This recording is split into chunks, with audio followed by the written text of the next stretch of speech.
Hi guys. Alright, so today we're looking at how to do the clone effect with the Insta360 camera. Now I've done a ton of videos about the Insta360, but they keep rolling out updates and I keep discovering new cool stuff you can do with it. And so as long as that keeps happening, I'm gonna keep doing videos and tutorials about how to do stuff with it. Now the Insta360 camera is more than just a camera because of the app that they have with it, which does all kinds of computer effects to your videos. And using the app, we can make this really cool clone effect like you just saw. So I'm gonna walk you through the steps of how to do this. All you gotta do is set your camera up, preferably on a selfie stick connected to a tripod. That's what I like to use. And with all of your settings turned to just normal video settings, hit record. Now you can start walking, or whatever you wanna do. If you do gymnastics or something cool like that, that would be awesome as well. But I'm just gonna walk across this bridge. Now we can go and open that video up in the phone app. Now one thing I have discovered, in order to use these effects,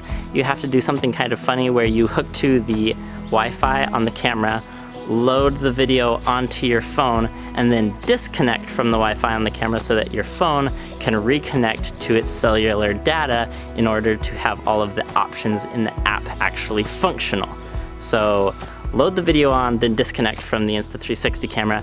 Then we're gonna open the app again. At the bottom, scroll over to the Stories button. From here, at the top, you'll see Shot Lab. And at the top of that, right now, there's the Clone Trail effect. Click on that, hit the big yellow Apply button.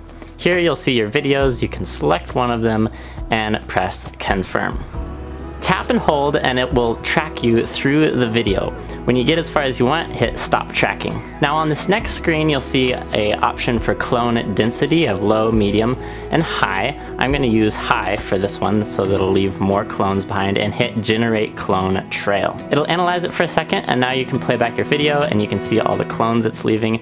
You also have speed options here. You also have an option to do reverse trail, so it would have all of the clones there at the beginning of the video and you'd pick them up as you walk through, or you can have it lay the clones down as you walk through the video. So that selection is right here. Now you can hit the export button at the top middle and it will export a 1080p video clip. Now if you want a higher resolution, then instead of clicking the export button in the middle, hit this edit button off to the right top corner. This will open up a new screen, and then tap in the right top hand corner again. As soon as you click that button, it'll start exporting the video, but don't worry about that. Click the quick export button right here. This will bring up a small menu at the bottom, and then hit the custom button. And now you have options to export in higher resolution than just 1080p. Also, you can set the bitrate higher. It's automatically set on 20, but you can crank it all the way up to 100. Then hit save in the top right hand corner. It'll analyze for a second, and now you can go to the gallery on your phone and play back the video. And that's all it takes to create a really cool clone effect with your Insta360 camera. Now, if you'd like to buy one of these cameras, link in the description below. If you want to learn more about it before you buy it, then click on this playlist right here. Don't forget to subscribe, and I will see you guys next time.